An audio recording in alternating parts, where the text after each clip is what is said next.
tricky being coordinated when we're in different places.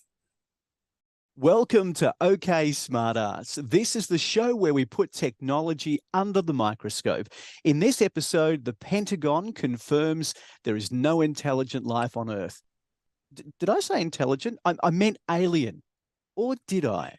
Now time to look at what's happening in technology, innovation, and the gadgets that make our lives so much more exciting. Hi, I'm Patrick Bonello. And I'm Tor Roxburgh. I'm a writer and a reader and someone who loves change and future-focused thinking. Patrick, what do you mean no intelligent life? Speak for yourself. I'm a journalist. I've got a marketing and graphic design business. And Tor, it seems the end of 2022 has us all looking to the stars. The Pentagon says no alien life discovered on Earth, but the search deepens. So the Pentagon and NASA have been looking at unidentified anomalous phenomena. It's not UFOs, it's not aerial phenomena. They've changed it to anomalous phenomena. That's just so you can't say that with a mouthful of teeth. Try saying anomalous 3 times in a row. The idea being like they're looking on land, they're looking underwater, they're looking in the sky, they're looking in space. So it just can't be aerial. Let's move beyond that. Well, that makes sense, though. I mean, if you were an alien, you would be flying around all the time. If you were visiting a planet, you'd be on the ground. You'd be doing all sorts of stuff. You'd go surfing if it's warm weather in Australia. Yes, indeed. Although highly unlikely that anything is alien, particularly the NASA study, but I guess the Pentagon as well, it's more about defense, really. And, you know, the NASA stuff, understanding the science of what we're seeing when we see things that we don't understand. I don't think they put a lot of money towards it, though, did they? Does that kind of parallel the seriousness of how they're taking this? Yeah, well, $100,000 for NASA and 12 very highly skilled scientists having a look at it. So, I mean, presumably they're people who are funded in their other roles and maybe they're just reviewing material. I don't know. And certainly I read some articles about the Pentagon report, and that, you know, some of the articles were quite scathing about that, saying that, you know, some of this has been called for by Congress people who don't know what they're talking about, and that we can't expect anything interesting or scientifically significant to come out of this. But who knows? I mean, it makes sense if we see things in land, sea, sky, or space that don't make sense. It makes sense that you would investigate it scientifically. Yeah, unidentified anomalous phenomenon. Yes. I know we've spoken about this on the show. Do we think that aliens have ever visited the Earth? I mean, what's your personal take on this, Tor? I think we can be confident they haven't, Patrick. Yes, look, I tend to agree with that as well. Although I was listening to a really great podcast on the History Channel about whether or not aliens built the pyramids.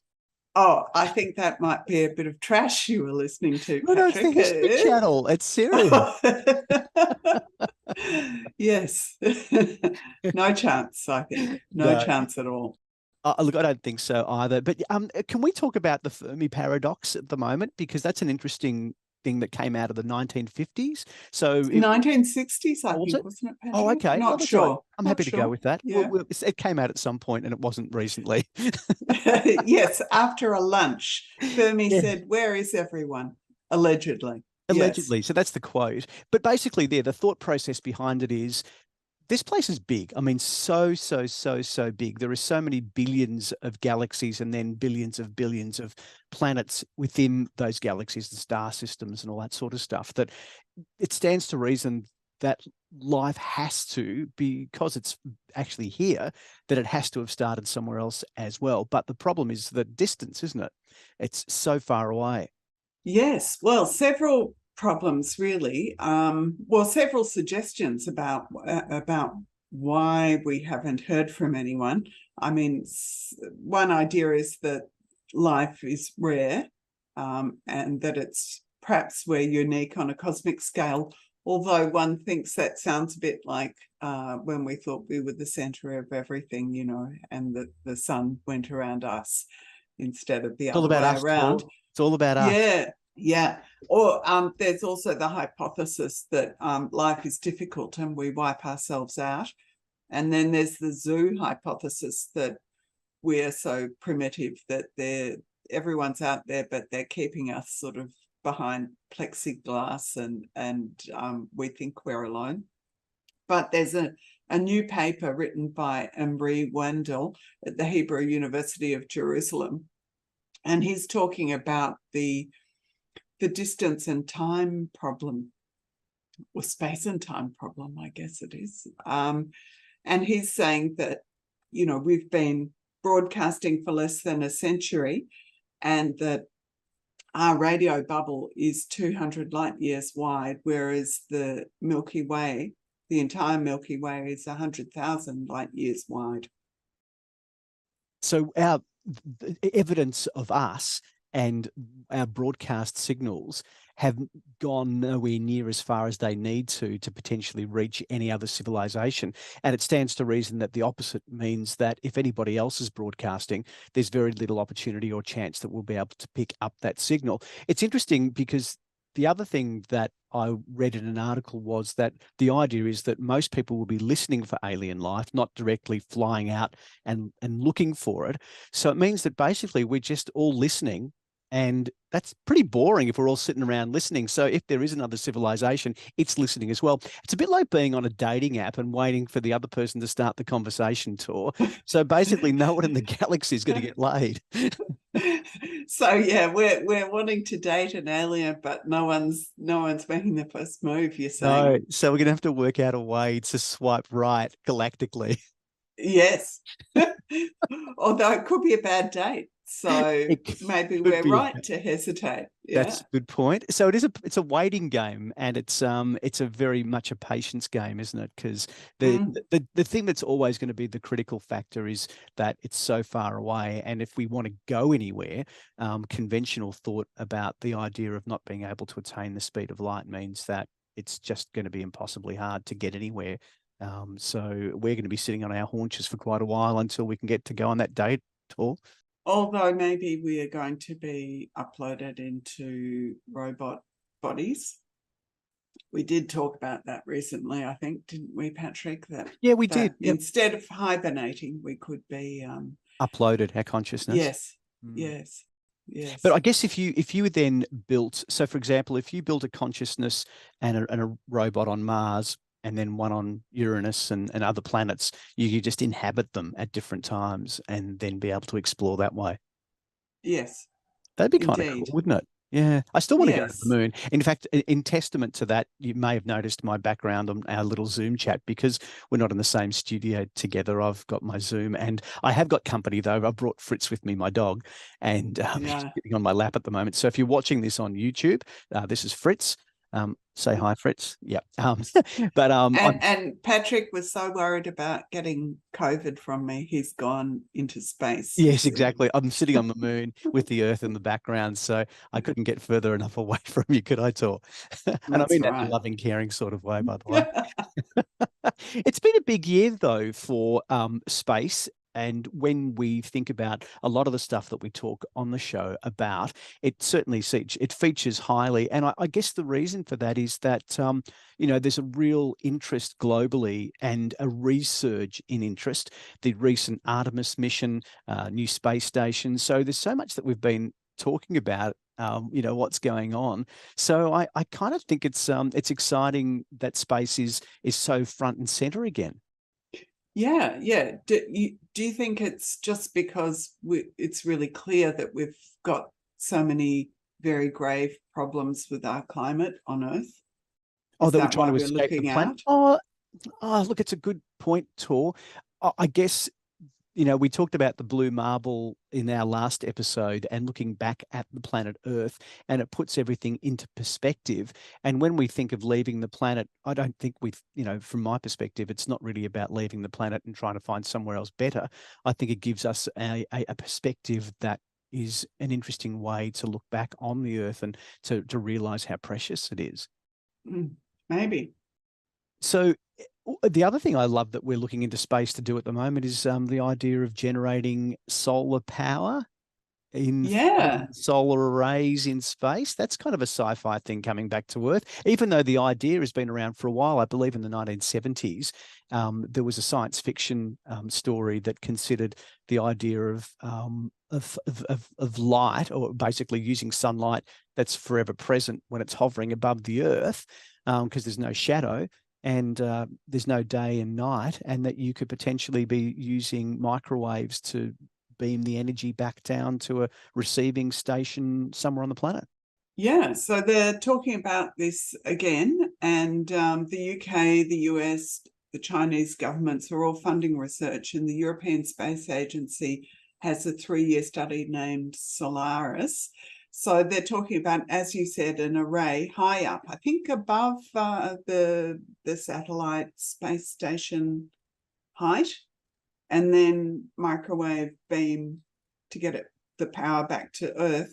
But not much of the power gets back to Earth, I believe, Patrick, if we No, did it's kind of, it's almost like a trickle charge, I think. I don't, Yeah. it takes you're right. So the other concern, of course, is that, potentially birds flying through the beams could get microwaved, but they won't.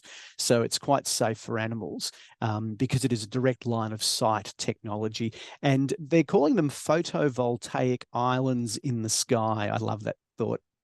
It's so cool to have all these arrays. The only thing that would concern me, Tor, and I don't know if we haven't discussed this, is will that impact people who are doing, astronomers and the concerns they have over like bright lights? And if you're kind of sending energy, because they'd be pointing at the sun and not pointing back to Earth, so the microwaves, you can't see them.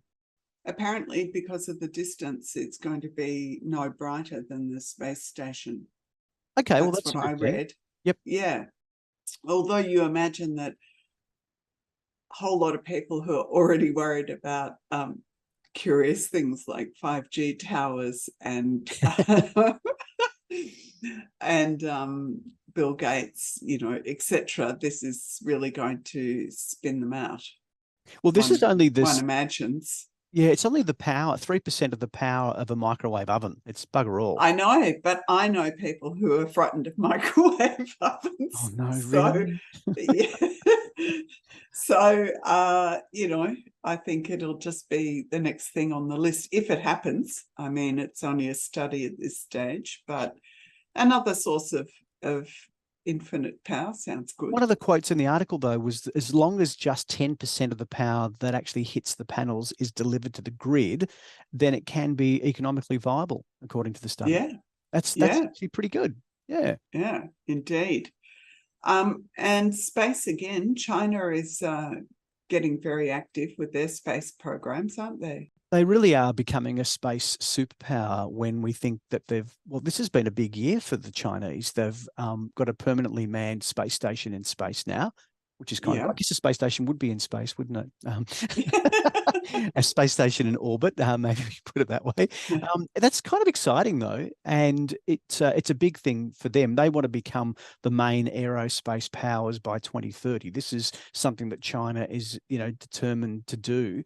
And when they set their minds on something, gee, they're pretty good at it, aren't they? So we're talking about space transportation, space exploration, governance, civil space infrastructure. They're not just talking about doing a few experiments up there. They're looking at the big picture, aren't they? No, although I wouldn't think that they were the ideal people to decide anything about governance, but yeah, well, good on them for getting their space station created. And it's not being used just by China.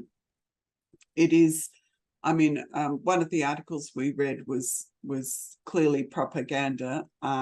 However, it's clear that other nations are sending up experiments to their space stations. So although it's Chinese controlled, it's not completely closed to the rest of the world.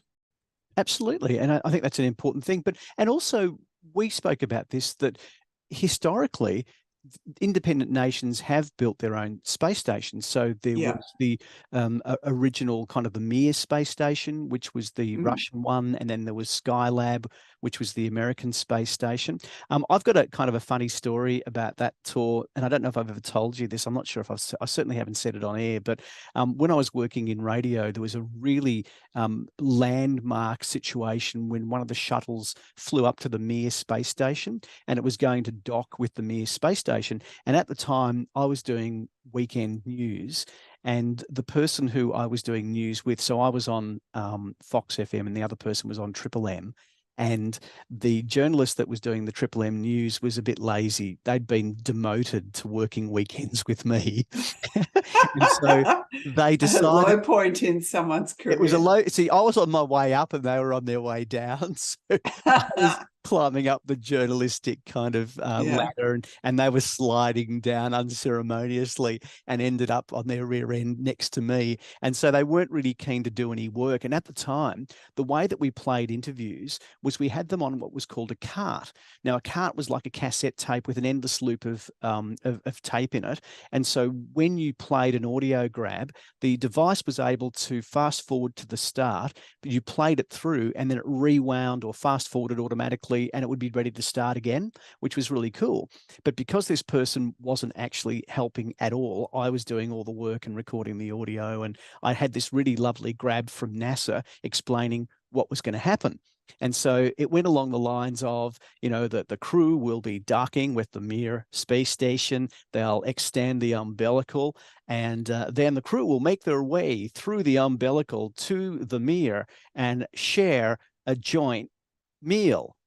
And there was a slight pause between the end of joint and meal. So and I knew she wasn't going to check the audio grab, so I cut hers at the end of it that said, they're going to extend the umbilical and share a joint. And so on my radio broadcast, it said joint meal, and on hers, it said joint. Oh, So wow. yeah, it was great. No one ever picked us up on it. I'm sure a lot of listeners laughed, but yeah. So, and they're going to go and share a joint. Yeah, well, that then would be understandable. it was pretty funny. And so, because the other journalist hadn't checked the audio grab beforehand, which they were supposed to do, I could very easily have, recut it for them, but they didn't. And so that's what went to air on Triple M, which was really funny. And then from then on, they actually helped. So it served its purpose. Oh, okay. So she noticed at least. Oh yeah, yes, she did. Oh, And yeah. I think Did she say anything? didn't say a word. No. Didn't say a Wow. word.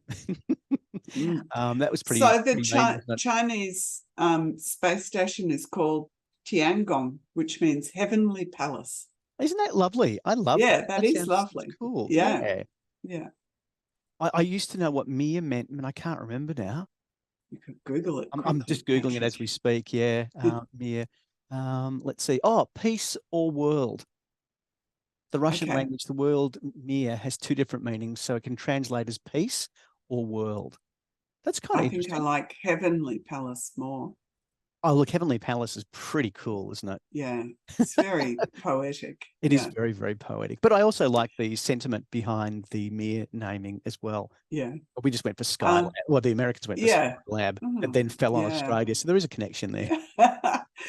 Now, Patrick, we talked quite a few times about space junk, and there's a new company called Outpost, founded in 2020, and they've got an interesting solution. And you like this, didn't you, Patrick? I love this solution because one of our regular listeners to the show, we speak about our friend Ryan, who's the aerospace engineer, the rocket scientist. In fact, we've got an interview with him for our next episode. So do stay tuned with that one. We've done just a few interviews this year, and we thought we'd throw one into the mix. But I've done a number of paragliding excursions with Ryan. So we've both we have paragliding licenses. We bought our paragliders. I did 51 flights. I think he did more than I did. And so we did a bit of traveling around and did a lot of flying in New Zealand. And my last flight was in Victoria, in a place called Bright, which is just gorgeous. And I flew along there. So if you haven't ever been in a paraglider, give it a go, Tor. I don't think I will, Patrick. I don't think I will. But the relevance here is that the paragliding used satellites. Yeah, exactly right. This is really exciting because what it means is that there's a potential now for us to be able to, when I say us collectively, to get rid of junk, space junk, by paragliding it back to Earth. So Yeah, now I have to confess that when I first read this, I had, a mental image of a little person on a paraglider flying grabbing the back. satellite and, pulling the strings and flying back to Earth. No, no, listeners, it is Wow. kind of remote controlled paraglider. And it's a unified system. So Outpost sends up its satellite, the satellite functions.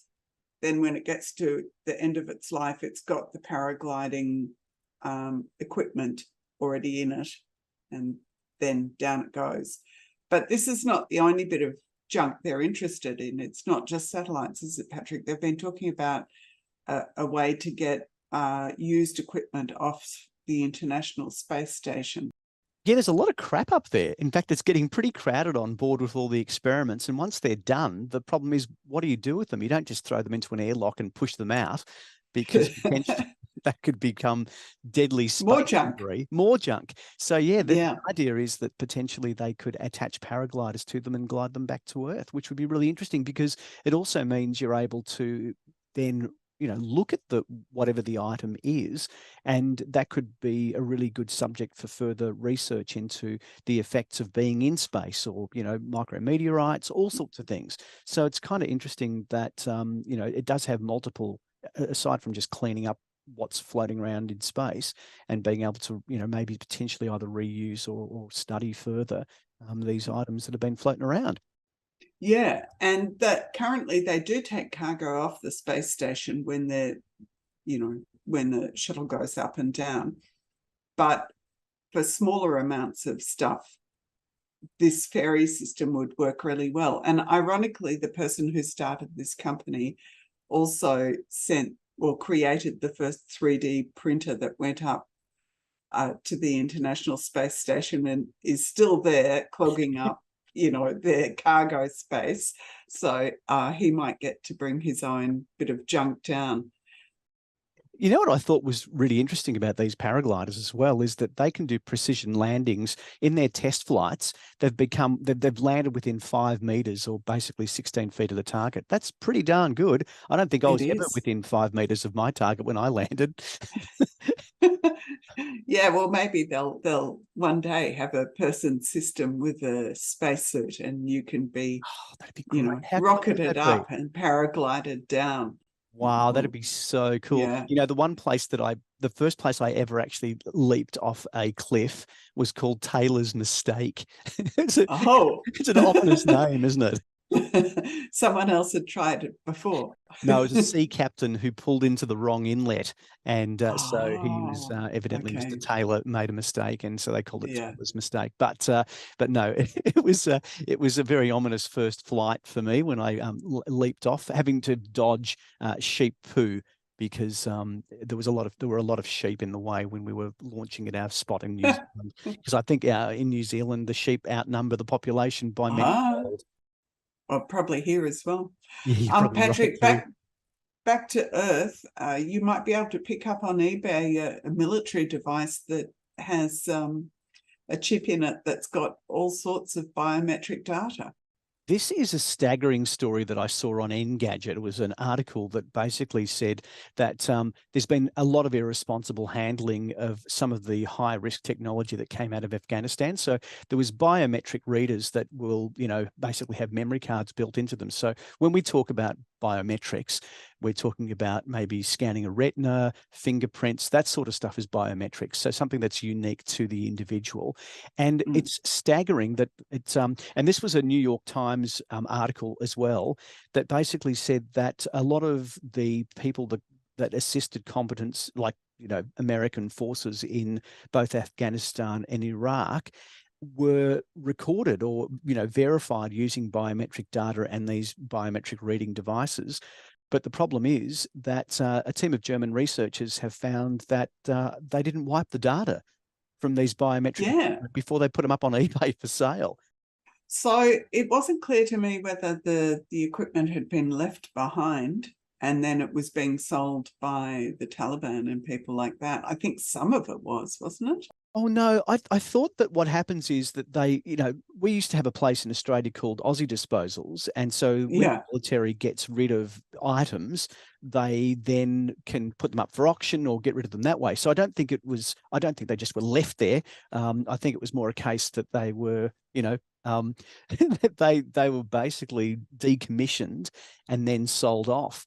And in this particular instance, the data and information was still on there, which is a staggering thought. And it made me really reflect on the fact that there's a high percentage of people when they sell their phones that they also don't wipe the data. I know we've spoken about this on one of our podcasts previously, and it was quite a while ago.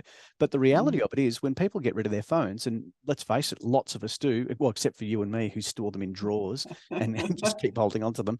But the interesting thing is that there's a really high percentage of people who don't wipe the phones. And so, my advice would be, don't do what the US military did in this case. Jump onto YouTube and find out how to wipe the data. Because the concern with, and getting back to this story, is that the concern is that people who assisted the military, now that places like, in this case, Afghanistan is back in Taliban rule, if they get a hold of this, they could find the people who, effectively collaborated with the military, and their very lives could be at risk. So they could be targeted, which is really falls into the wrong hands. And these German researchers did just that. They jumped online to buy this secondhand tech, and they did find information on there, staggering amount of information that related to people who potentially could be at high risk from, something like the Taliban. It's amazing, isn't it, Patrick? Because, in fiction land, in streaming TV, movie land, the military is always so careful of, data and information. This seems extraordinary. It does. The other thing that's interesting, do you know the name of this group of researchers, what they out of Germany? No, what is it? It's the Chaos Computer Club. Oh, wow. Is that the best? So they bought 6 of the devices on eBay for under $200. I reckon that's a bargain, just quietly. But it has been thought that the Taliban had actually seized similar devices as well. But on the memory card of one device, they found names, nationalities, photographs, fingerprints, and iris scans of over 2,600 people, which is a staggering number of people, isn't it? Yeah, really shocking. And they were used in Kandahar, Afghanistan. One was used in Jordan. And so that had fingerprints on it as well. So, and also of US military personnel. Yeah. So it's not just the military, it's vacuum cleaners that might be capturing and sharing our data. No, not quite. It was the test vacuum cleaners. Okay, this is an interesting one because you have on your, I guess, Christmas bucket list, you did want desperately. Now, you're going to break the news to us. You didn't get one, did you? No, I didn't. I ran out of money at Christmas. We were on short rations until the next lot comes in. And so no Roomba for me. Well, that's a bit of a shame, but it now seems that is it the Roomba?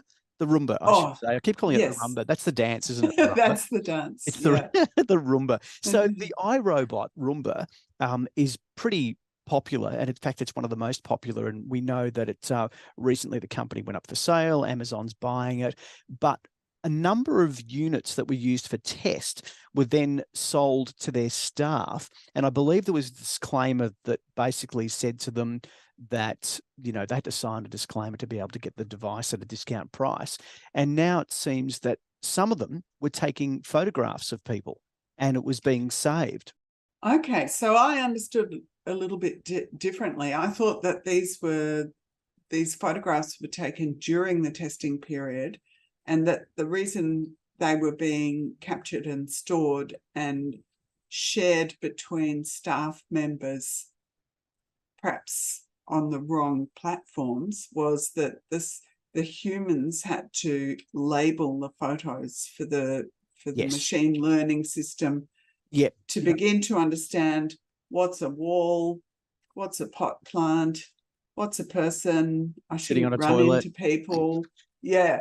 And so when these prototypes were out in being tested, people were told, do be careful, that you don't let it in the bathroom with you when you're in there, and watch whether it's too close to children and stuff like that. But inevitably, it did photograph, people such as a woman on the toilet and a And a young child in a child. bathroom. Yeah. But I think they were then And sold then, off to the staff as well. were they? Yes, Okay. they were sold off. Yep. So when I first read this, I thought this is a really limited problem of staff members having used the wrong platform to discuss the images in breach of their contracts. But you were saying it's also a potential problem even now because of the Internet of Things. Yeah, that's right. Because when we think about the Internet of Things, there's connectivity with all of our devices. So Internet of Things effectively means if you've got a smart globe, if you've got a smart TV, a vacuum cleaner, all of that connects to the internet, which means it's part of the Internet of Things. And the concern is that, these devices are purchased, they've got cameras on them because they need cameras to be able to navigate around the house. What does that then mean if they get hacked? And I guess that's the big concern, that, if they do get hacked, then potentially it places, it's the kind of weakest link scenario, isn't it? Yeah. Whether it's the router that you get, because most routers, when you buy a router, the standard, username password is admin and password. Yeah. It's either admin or admin password is what comes with them, so, and very few people then change them. So, and who would change them, and who gets told to change them? They get rolled out across every household and pretty well everywhere in all the Western countries in the world. And I mean, have you changed the password on your router, Tor? Probably, but I do things like that. Yeah. But it's interesting to think of, and there could be potentially millions of images that are, were used initially with the the Roomba, but but I mean, again, they were marked though as well. So all the initial test devices had been marked with a sticker to make it really clear that video recording was in progress. So at no time, and they were advised, as you say, for them not to let them near young children, and also not to let them into personal spaces where you might be doing something that could be photographed. Yes, but presumably the Roombas now are not storing images, they're just seeing. Yes. In a sense. Yeah, they do. Yeah, so they do have sensors on them, but those sensors don't continue or record them. They're basically just used to navigate their little world. And I think you program them as well. I think you actually give them a set path. So the first time you use them, you map out where you want them to go. But has that turned you off at all, Tor? You still want your robot vacuum cleaner? No, I want my robot vacuum cleaner. Okay. And well, it's a nice little segue to jump from vacuum cleaners to battery swapping. I love the idea of motorcycles, electric motorcycles with a switchable battery, because let's face it takes a long time to charge an electrical vehicle. And so what they're doing in Kenya at the moment is they've got this great rollout scheme where people can buy a new electric bike, and then anywhere in Nairobi, they can swap the battery over when they need a new battery. So the idea being is you don't sit down and wait for however long it takes to charge. You just swap the battery over and you can click and go. A bit like we do that in Australia with those gas cylinders. When you go to have a barbecue, you just walk up to a swap and go, and they swap the barbecue, gas cylinder. And in the same way, they can make electric mobility a much better option, a much more viable option, because in countries where pollution is a real problem, and I guess every country in the world pollution is a problem, but it means that you can actually reduce the fumes of petrol-driven engines to a great degree, and this would be a fantastic thing. So I really want to applaud the fact that the government there has made this initiative to do the swap and go with their battery-powered bikes. And I think the thing that's made it feasible is that the price is the same as a petrol motorbike, because the companies are not selling the batteries. The batteries remains the property of the manufacturer, and they're the really expensive part of the electric motorbike. So people can afford to buy it. I think it's under $2,000 because of the battery being excluded. And there's several companies that are doing this in Kenya, but it seems like it's an ideal playground for this to work because their electricity supply is pretty good, and there's enough capacity with consumers to make the purchase in the first place. All they need now is a couple of solar power stations in the sky, don't they? In space, yeah, and they'd be and they right. could be beaming yeah. the electricity as well. You know, it's interesting that we're talking about effectively a third world country using this battery swapping technology, when here in Australia, I read an article by Anthony Anderson who was saying that he was exceptionally frustrated because he was in a queue of people with his Tesla waiting up to 90 minutes to use one of the charging stations. So not only are you waiting 90 minutes to get to a charger, then you've got to wait while the vehicle charges. So talking hours to actually be able to go from point A to point B. And that is always going to be the problem with batteries when you're waiting for them to charge or queuing up for them to charge. So I think there was a bit of a scathing article that he wrote saying this is crazy stuff. We need more charging stations in Australia. Yeah, but at the bottom of the article, happily, it said that BP is going to install about 600 EV charging points in their petrol stations around Australia. And I've been wondering when that's going to happen. And perhaps this is the way it's going to be. We have to wait for the big fuel companies, service stations to install chargers everywhere.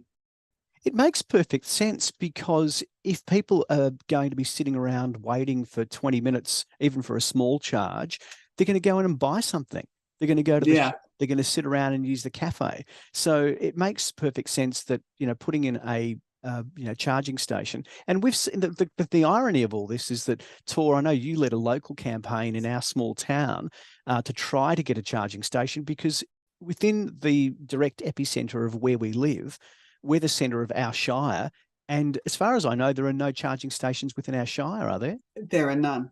Yeah, that's crazy stuff. And it's quite a distance as well. We're talking of a distance from end to end of what, probably about 45 to 50 kilometres from Ballarat. Yeah, I guess so. It would be.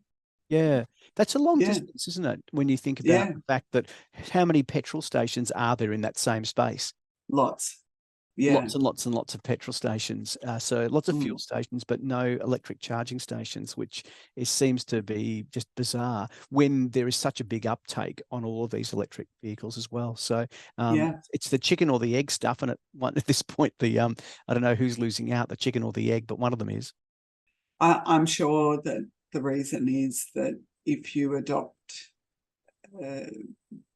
technology too early, you're going to get dated technology.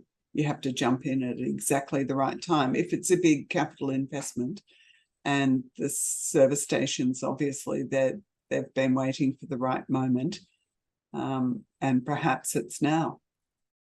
Yeah. Look, the other great thing about being able to put in the infrastructure for electric charging is that you don't need to have giant tanks. You're not putting in big holes in the ground and filling it with petrol. The beauty of this is that you don't even need to have it in a petrol station. Potentially you could put it out the front of a supermarket or on the street, and that's what a lot of countries are doing, and a lot of places are doing. I'd prefer that. I think that is better for towns if people are walking around, going into shops and buying things. However, Patrick, I don't think that's the way it's going to be. I think it's going to, you think of the huge investment that those service stations have with their land and their staff. They're not just going to let that go. That's where they'll be, I'm sure. Yeah, it does make sense. So you're not going to be running an extension lead out the front of your place with a little sign on it saying, please feel free to charge my house? Yeah, maybe I should. Yeah. Maybe you should, because you live on the main street. No one's going to come to my place. I'm way outside of the main street. I'm too far away.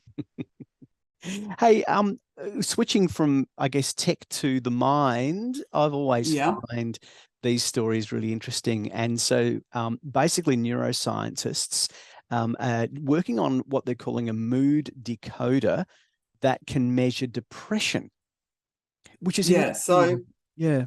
scans that pick up a different behavior in, well, a different image in the brain when someone's depressed between someone who is and isn't depressed. But a very small study, Patrick, I think 3 people we're talking about.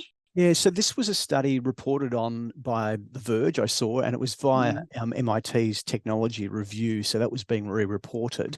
And they'd been looking at things like Parkinson's disease and epilepsy. So that's what the research the deep brain simulation was based on that initially. But it's interesting. And you, just in answering your question, yeah, it was only a very small study, and there's a lot more people need to be kind of looked at initially.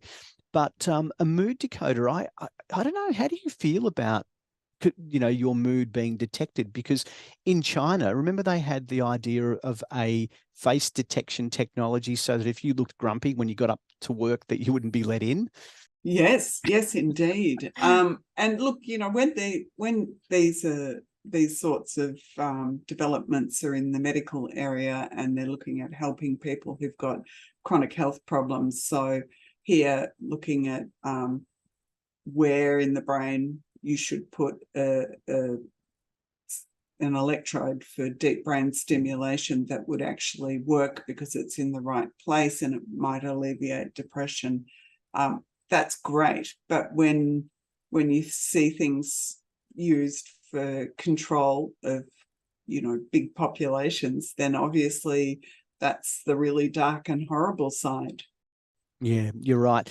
This study was, I'm just looking at the figures there, Tor. It was 3 of 5 were identified in this instance. So it was a study of 5 people, and 3 of them were actually looked at specifically. And they were looking at a part of the cortex that fired when they were feeling better, and then the opposite when they were feeling low. So they were able to track when a person was feeling uplifted or feeling okay, and then when they had those dark thoughts that are associated with depression. And that's really fascinating, because I guess non-invasive treatment or non-invasive studies like this are really a very positive way to try to see what's happening and to correlate whether this is consistent across different people as well. It's going to need a much study group, but Patrick, the idea in this for these researchers is that they're going to implant electrodes. So this was like having a look, seeing if they could work out exactly what's going on, and then implanting the electrodes. Because when they've implanted electrodes and tried to improve depression before, it hasn't worked well. And the thought being that they weren't putting them in exactly the right place. So now they plan to study 12 altogether, people with severe depression.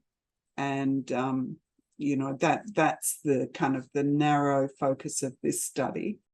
But as you say, it could have non-invasive applications in the future if they do find they can pinpoint and yes, it's getting to the way. right part of the brain, isn't it? Yeah, exactly. But I think, look, there are lots of drawbacks when you've got small numbers, and physically having to enter the brain is a pretty scary thought as well. And expensive, apparently. It is $22,000 or something. I can't remember what Although that seems quite cheap, actually, when you think about it. $22,000. I mean, I think something like a knee replacement, that'd be about $50,000 or $60,000, and this is brain surgery. Yeah. Understanding depression and how debilitating it can be has a lot of implications. And, when we know that if we took a broad population census and we looked at how many of people who actually suffer from depression over the span of their lifetime, it's something that affects a lot of people all over the world. And this could potentially help, destigmatize the condition, and be able to kind of chemically identify and say, well, this is something that's real. Because I think that there is a big stigma about depression, and it is something that affects people in such severe ways that this would be a really positive step forward. And the next story, Patrick, talks about how to keep yourself healthy, and keep your brain healthy and your mood healthy. And the factors are not surprising. I think, even without the study, we could probably very well guess what they are: physical exercise, being social, and having strong interests. But nice to know that that's in fact the case. Well, I thought it was staggering that there are 100 billion nerve cells that collaborate to keep you nimble and quick thinking, Tor. Yes, that's good. So Yeah. there's an argument not to drink. But as you say, there are some, really key kind of areas of focus, the physical exercise, being social and having interests. But being mobile and getting around and taking part in sports and regular exercise, whether it's out walking the dog, these are all really important things that, as you say, they sound like a no-brainer, don't they? But yes, but it's a question of doing it, isn't it? Yeah, it takes a while to form a routine. And I think that's the key thing for all of us, that if we want to partake in this sort of stuff, we've got to have a routine. We've got to be able to set up a time and make sure we do it. But maybe that's a nice resolution. Yeah, I was about to say, Patrick, now is the moment to work all of that out because, 2-3 days, it's next year. It's the new year. Have you got any resolutions yourself?